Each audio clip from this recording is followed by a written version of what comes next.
بەڵێ خۆشەویستانم ئێستاش چاومان بە سەرپەرشتیاری گۆڕستانەکە ئەکەوێ برای بەڕێزمان کاک شێخ عەلی بۆی چەند پرسیارێکی ئاراستە بکەین و بزانین ئایا ئەم گۆڕستانە بە شێوازێک بەڕێوە ئەچێ و چ لایەنێک داعمی مادی ئەم گۆڕستانە ئەکات. کاک عەلی ئەسەلامو عەلەیکوم. وعەلەیکوم سەلام وەرەحمەتوڵڵاهی وبەرەکاتوه.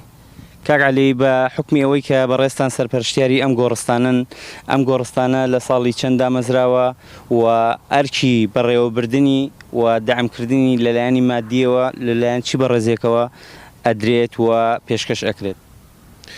بسم الله الرحمن الرحیم الحمد لله والصلاة والسلام على رسول الله.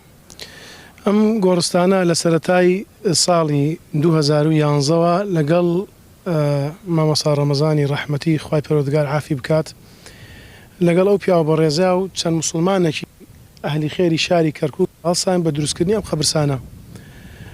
سوپاس بەخوا تا لە سەرەتاوە خەڵکانێکی زۆر بە جۆش و خۆشەوە هاتن هاوکاریمانیان نەکرد، دەستی هاوکاریان درێژە کرد و یارمەتیمانیان نەدا بۆ دامەزرانی سیاج و دروستکردنی دانانی کڕینی حەفارە و دروستکردنی بیناکانی ناوی ئەوەی کە پێویست بووکە ڕاکێشانی کارەبا و خەڵکی زۆر تەبەڕوعێ کرد و هاوکاریمان نەکرد. بەڵام ئێستا وا ئێستێمە 2020ین تەسەوری ئەوەمان نەئەکرد کە ئەم خەبرسانە بە مودەی ئەم 9 ساڵە ئەوەنە جەنازەی تیا بنێژرێت.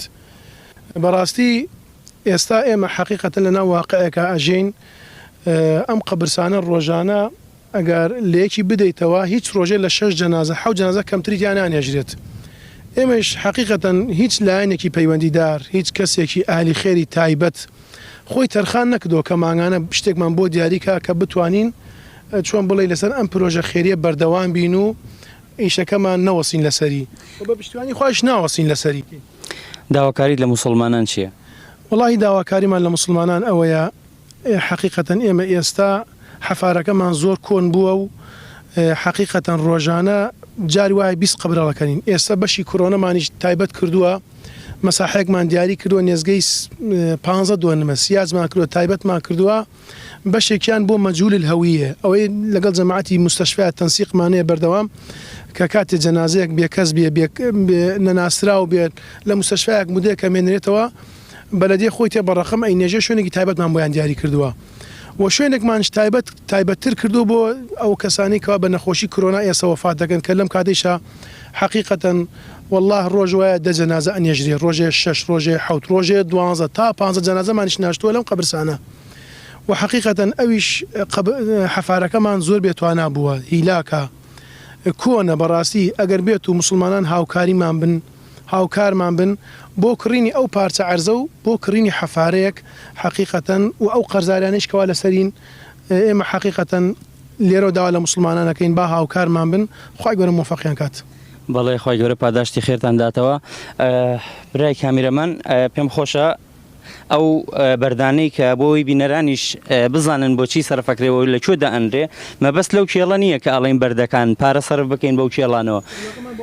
مەبەستمان لەو بەردانە و بەردەیەکە لەگەڵ گۆڕەکەیە لێراکە دائەنرێ و لە کاتی ناشتنیشە 5 بەردی پێویستە لەسەر جەنازەکە دانرێ بۆ ئەوەی خۆڵەکە ڕاستەوخۆ نەچێتە سەر ئەو جەنازەیە.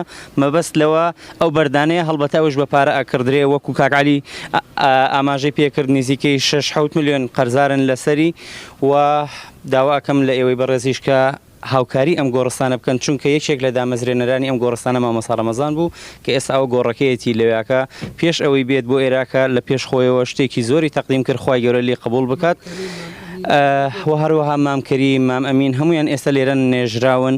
ئێوەش هەوڵ بدەن پێش ئەوەی بگەن بە گۆڕستان هەوڵ بدەن لە پێشی خۆتانەوە شتێک پێشکەشی قیامەتان بکەن.